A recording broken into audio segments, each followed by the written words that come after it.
Well, Shawn, it's a pleasure to meet you. Gosh, I'd love to know how long have you had "Ride Like Thunder" on your mind? How long have you had this song? Well, first, nice to meet you as well. Thank you. I mean, the song itself has been, not to talk process, but it was, it came in a dream. So it was more like almost like a download. It wasn't something that, and the whole album is not approached in a very, it's approached from a lot of the dreams that I've had of lyrics, um, and not in an autobiographical way. As a little out there as that sounds, that really is the authentic process. Very cool. What was it? I know you recorded out of Howie's studio, or at least that was where it was mastered. Yes. What was the process of making it like for you? Oh, it was so fun. It was so fun. Yeah. Definitely. Let me shout out um, Matthew Rucker, who produced and engineered the album, and was in a really cool band called Quitting Whitney. So, got to give his band a little shout out. And of course, Howie Weinberg, who you mentioned, who's in the Laurel Canyon area here with me, um, mastered the whole album, and he has really been, the mentor. He's been spectacular. And for those of you who aren't familiar with Howie, he's like the best of the best of mastering music. He's got like 20 Grammys. He did Nirvana, I believe, Pearl Jam, Jeff Buckley, to name a few. I think he's got over 100 gold albums that he's affiliated with, and he really pushed and encouraged and you know sometimes you just need that person, and he definitely was that really cool presence, and is that presence that I'm very, very grateful for. Very cool. Well, I did get to see the video. I'm curious. When did you first think that this would be a hybrid, that you would be able to use animation? I mean, this video is wild and out there. It's not your Yeah, typical just drive video. yeah, no, it's cool, and let's give the director writer Charles Owens, who did a phenomenal job. He was spectacular in really capturing what I really wanted, which was the feel of the song. To me, is like finding that gear that we all have in us, that unspoken gear to push past fear. And I feel like he captured it really well, using sort of extreme sports as an example of like pushing past your fear, finding that gear.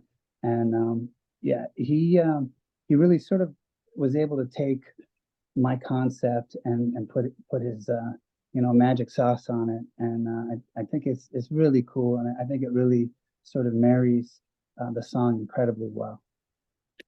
I've got to ask, there's iconic Route 66 in the video, which harps back to the lovely timing of the 30th anniversary of Dazed and Confused and the legacy of its, I think, legacy of cars and driving in as a whole. How much fun was it to put that little nod in Route 66 and make this a more American longevity drive feel? This is our culture, our American culture, this hot rod. Yeah, no, I mean, again, I've got to give Charles total props. That was all his touches. I would like to say, it was mine, but it really goes to him on that one. um, I, he really captured. I mean, what I wanted, which was um, trying the feel of the song, like visually, and like people, like I said, pushing past the fear. And we definitely talked about American muscle cars, how much we love them. It's something we both have in common and love very much. And obviously, the song's also sort of a hat tip to the late 60s, early 70s rock. Definitely has Doors vibes. You can hear like the Rhodes organ in there. And yeah, I just think that it just, we talk concept, and I think he was able to sort of tap into that energy, and yeah, and it came together nicely. I'm really glad you noticed. I know he will be too. I've got to ask. So I know there's in the main shot of you, it's in a black shirt, but there's a cool like blue and black shirt that your character wears. Did you get to check out the fashion of this animated version of yourself? It's a cool you. Yeah, yeah, no, he really did. Man, Charles is gonna love this. Big ups to Charles Owens. He really did it. I think he took it from a still that we're using as sort of the cover art for the Mhm. album. That sort of, I think you're talking about that blue jacket. That's like got a vibe in the middle of the field. Um, a great photographer named Tara took, and yeah, I think he was inspired by that image, and you know, and kind of ran with it. So I know you said that it's not autobiographical and it came from dreams, but what can we anticipate from your music, from the full album and what you're going to deliver to us? That's great. The next song we're going to tease is called "Spiritual Technology," and that song's a real vibe. It sort of asks the question: does technology connect us or disconnect us? And it's got rock elements, but it's not a straightforward like classic rock song. And some of these tracks almost have a fever dream type like feel to it, and um, something that Howie had said to me that all the tracks sound so different, which is really cool because I feel like there's going to be people who really vibe to Ride Like Thunder, such as yourself, and thank you for that and the love we've been getting for it. And there's going to be other songs that I think that people are going to really vibe to as well that have the rock elements, kind of take a different trip. Who would you say are your musical influences? Um, I like where you're going with this. Let's see, Aretha Franklin, Etta James, Jim Morrison. Of course, I would have to put like Mick Jagger uh, there as well. Just David Bowie's probably one of the biggest as well. I love his shape shifting, and I can sort of connect to his otherworldly vibe.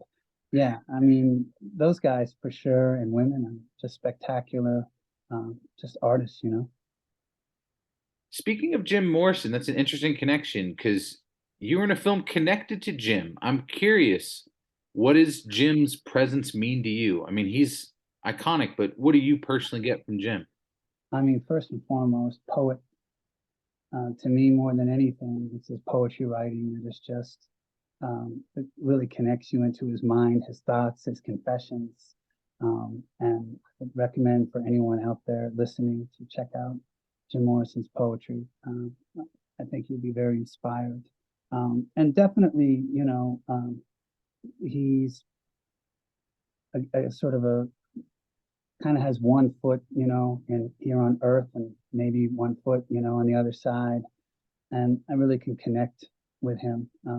He's has been and always has been an inspiration, and um, I'm, I absolutely am very inspired by him.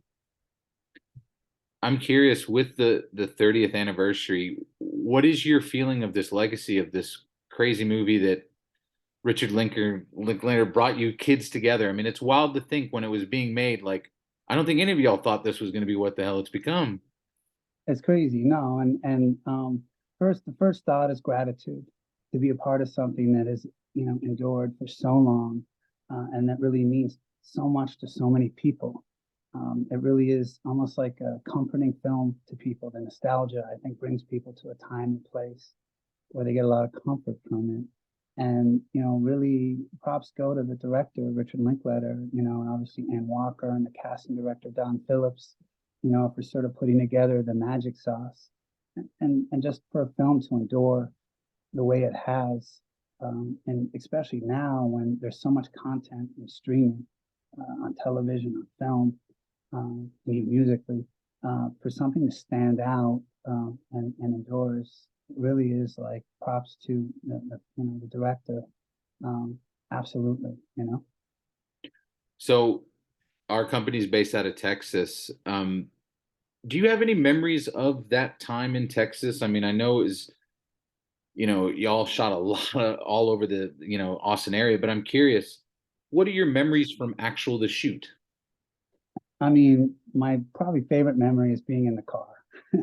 you know, I believe it's a 1970 Pontiac Orange Beauty.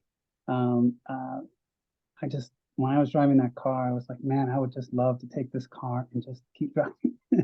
You know, it's such a cool car. And anytime I see American muscle car, and it's kind of rare now to see an American muscle car out and about on the road. It instantly, you know, connects not only to the movie, but to the time, the place, and to the music. And yeah, it's it's so cool. It really is, if you think about it, you know, and just the music of that time that was captured, that it was shot on 35 millimeter. You know, obviously most movies now are shot on a red camera. You know, the music, the fashion, just the whole aesthetic is just something I really love. And I think people, you know, continue to really love as well. What is it about that 70s era that just continues to be an inspiration for rock in general? I just think that sort of it captured a dirtiness 70s rock did.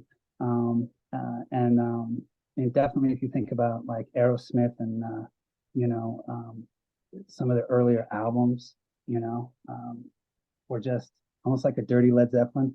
You know what I mean? Which is good.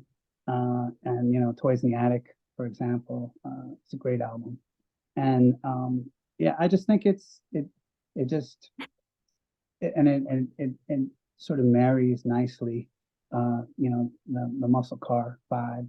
And I also love about American muscle cars is that it's like each car, it's almost like it has a soul and it's alive, you know, where like a lot of cars that we see now, though much more efficient and much more, I know, way better for the planet. And I'm totally supportive of that, 100%. Um, they look like one another. You know, there's not, you know, it's a copy of a copy of a copy. You know what I mean? So it's really cool. I think how original, I guess, those cars stand out, their spirit and their soul. You know what I mean? Yeah. So I've got to ask a question. You're pretty infamous for that beautiful hair. What do you do with your hair, man? You asking me what my hair routine is? Yeah. Look, I got to give the genetic love to mom and dad. God bless them. Um, and just healthy lifestyle, I guess. So I've got to ask, I know you've been playing guitar a long time. Is there a particular guitar that you love or you know, if you could have one guitar, you know what I mean, that type of feel? Oh, that's a really, I like that question too. I mean, there's so many guitars. I mean, Gibson, I mean, Fender. It would be tough to pick one, you know. But sometimes the older sounding ones, you know, like even if you can get like a 50s, and some of that sound is really good. You might have to restring it a little bit, but yeah. But I mean, I really do fancy myself more of a singer-songwriter than a guitar player. I would say, you know, I can scratch track, you know, I can get us there, but really there's so many incredible guitar gods out there that I'd like to be clear that it's more singer-songwriter. You know what I mean? Definitely. Well, I'd love to allow you to talk about your presence online. You still are impacting people, and especially like TikTok world.